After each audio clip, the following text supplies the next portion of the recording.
وقتی برق میره زندگی از حالت عادی در میاد و همه دچار مشکل و بحران میشن.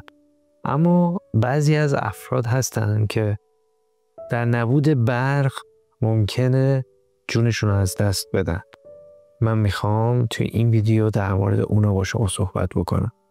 تصور بکن فردی که دچار آسیب نخاعیه و تایم طولانی و مجبوره که روی تخت بگذرونه و از تشک مواج استفاده میکنه، برق نباشه و این تشک عملکرد خودشو نداشته باشه.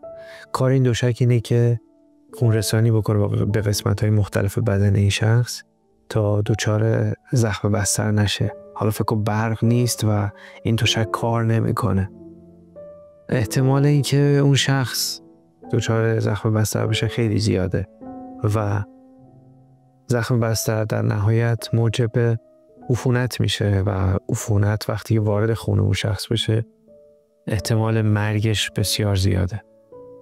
فکر کن نبود برق میتونه باعث مرگ یک انسان بشه. این یه نمونهشه.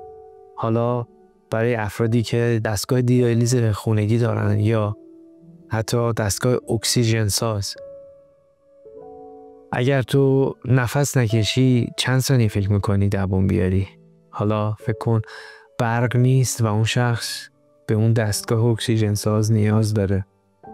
مصاحبه یکی از مادرای ایرانی رو داشتم میخوندم که داشت میگفت بچهش دچار مشکل تنفسیه و وقتی برق میره متاسفانه صورت اون بچه در اثر نبود اکسیژن به کبودی میره و این پدر مادر واقعا از ترس هر دفعه که برق میره از ترس سلامتی فرزندشون واقعا به مرز سکته میرسن.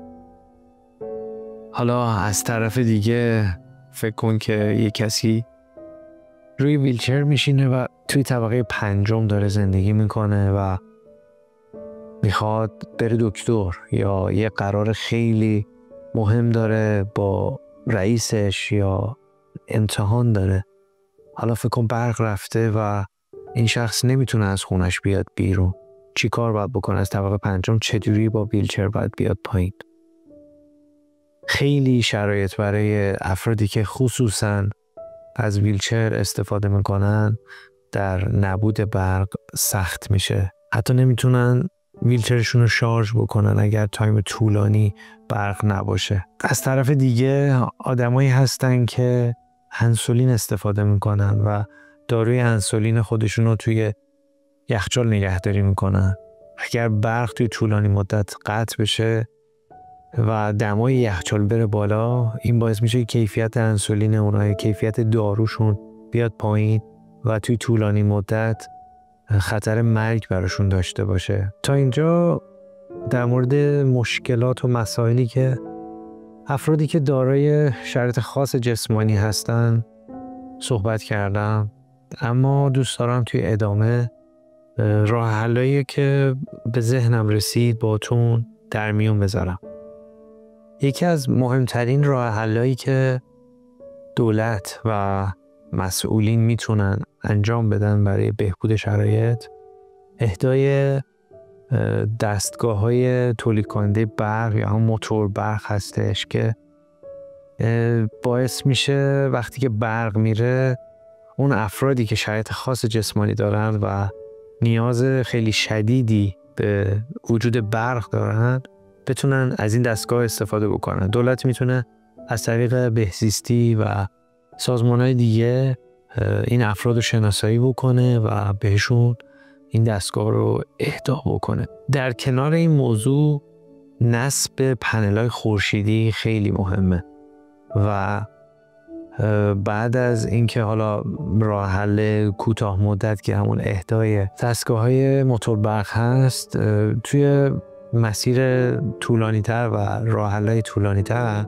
اگر بخوایم در نظر بگیریم، حتما باید خونه این افرادی که شرایط خاص جسمانی دارن و وجود برق براشون خیلی ضروری و حیاتیه، دولت باید توی خونه این افراد پنل‌های خورشیدی نصب بکنه و این ساختمونا و این خونه ها خودشون مستقلاً تولید برق داشته باشن و در نهایت بتونن این برق حالا اگر اضافه تولید کرده بودن به سیستم اصلی برق شهری بفرستن. من یه تحقیقی کردم در مورد نصب پنل‌های خورشیدی.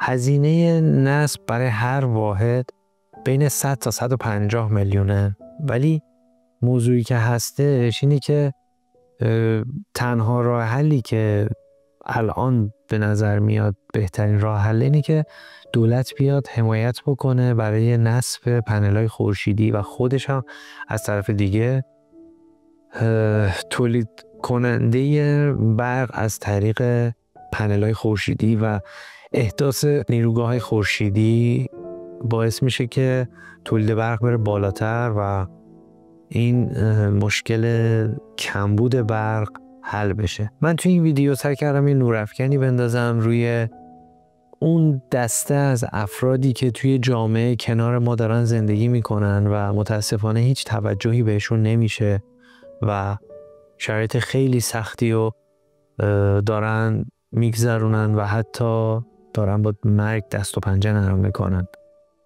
با اطلاع رسانی و حمایت از همدیگه سعی کنیم که به مشکلات این افراد بیشتر پرداخته بشه تا بتونیم یه کمکی برای بهتر شدن شرایطشون توی جامعهمون کرده باشیم. با لایک و کامنت و به اشتراک گذاری این ویدیو میتونید به بیشتر دیده شدنش کمک بکنی و همینطور حمایتی شده باشه از کانال یوتیوبی من، چون من همیشه سعی کردم ویدیوهایی بسازم که تأثیر مثبت برای بقیه داشته باشه. دوست دارم نظر شما یا تجربتون از رفتن برق و نبود برق توی محل زندگیتون رو بدونم. اگر تجربه داشتید خوشحال میشم که توی قسمت کامنت ها برام بنویسید. اگر این ویدیو رو هم دوست داشتید لطفاً لایک کنید. دوستتون دارم. تا ویدیو دیگه.